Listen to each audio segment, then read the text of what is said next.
السلام عليكم ورحمة الله وبركاته. حبايب قلبي، ازيكم عاملين ايه؟ احنا كده في الارض الزراعية، شفنا محصول الفاصوليا وفيها قرون الفاصوليا اهي،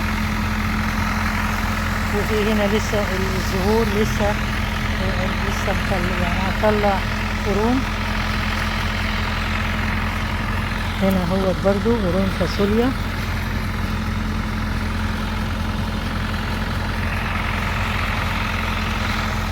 هنا جوه برضو قرون فاصوليا هي، ما شاء الله اللهم بارك لاصحابها.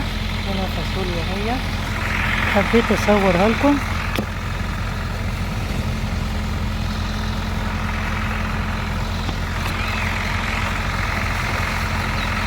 حبايب قلبي، بحبكم في الله، يسعدني ويشرفني اشتراككم في القناة واعملوا لايكات كتير عشان يوصلكم مني كل ما هو جديد. والى ان نلتقي في فيديوهات اخرى جديدة، لكم مني الف تحية والف سلام والى اللقاء.